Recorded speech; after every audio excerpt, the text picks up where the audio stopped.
My name is Ernest Lamoth. I'm a reporter for the Southland Journal. My name is Patricia Bonk. I am running to be state representative in the 30th district. Okay, Patricia, thank you very much for joining us today. Thank you for having me. Can you talk a little bit about what made you decide you wanted to run for the 30th district? I have for quite a few years been watching the news, reading the papers, and getting quite upset and concerned about the state of Illinois. I'm not one to sit back and let someone else do the job.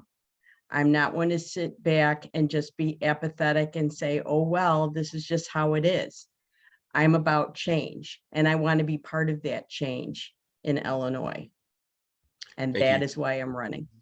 And then can you talk a little bit more in detail about what have you been seeing in Illinois that has been upsetting you, that made you propel you to want to run? Well, first off, I know that many citizens in our area and in the state of Illinois and in Chicago especially are concerned about their safety. We're concerned about violence. We're concerned about our children being gunned down, these innocent lives that we're losing.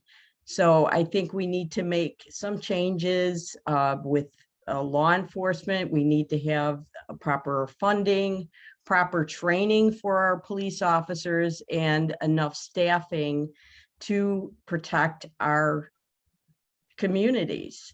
There's one impactful conversation I had with a former coworker who told me she couldn't even let her children go out and play outside.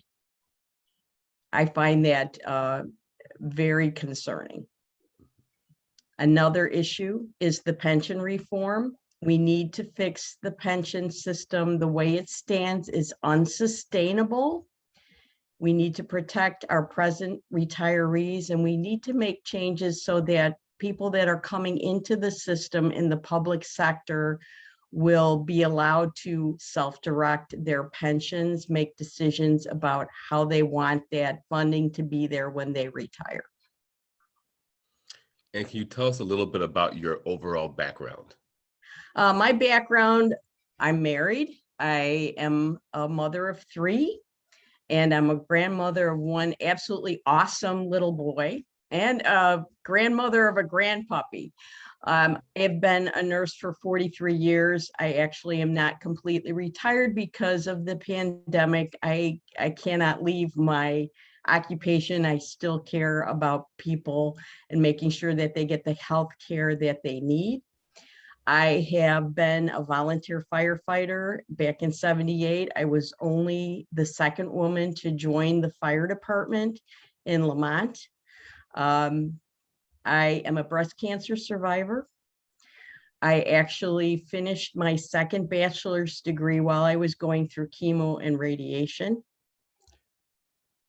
I am also on the Midlothian Library Board as a trustee. That's pretty much my background. Oh, that's a long background. And you obviously mentioned that you're still in healthcare too. Because you're in the front line, can you just kind of give a little bit of our both readers and listeners a view of what you've been dealing with when it comes to healthcare and obviously the pandemic for the last couple of years? Well, I spent most of my time in the emergency department, 30 years in the emergency department. So I definitely was frontline. Presently, I am working very part-time in an office, but I've seen people not being able to get the care that they need, whether it has to do with the present pandemic. I've seen people not getting the mental health care they need because the funding isn't there. In the emergency department, I've seen in concerns with mental health, I've seen people sit in the emergency department for over 24 hours waiting to get into a facility to get the care they need. Getting mental health care in an emergency department, it's not therapeutic. You're just sitting there waiting to get into the appropriate facility for care. I've seen people fall out of getting the health care that they need because they don't have insurance. They were told that they could keep this doctor, and because of insurance changes, they had to change the care that they were getting, which jeopardizes the continuity of care that they need. And is there anything else in general you'd like to add that maybe I didn't ask? Also, I'm concerned about taxes. I'm afraid that people are not getting, they're not keeping the money that they need.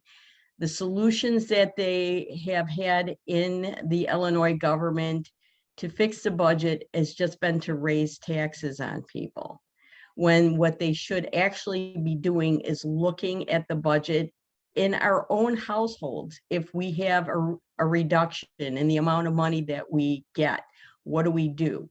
We take a look and see where we can make some cuts, that maybe this isn't necessary. So they need to do that in government to make sure that people are keeping more of their money in their pockets to spend the way that they wish. In 2020, we lost 80,000 people to other states. And part of the reason is because of the taxes, which puts a bigger burden on the people that are staying here. No, it's so very true. Well, Patricia, thank you very much for joining us today. All right. Well, thank you for your time. I do have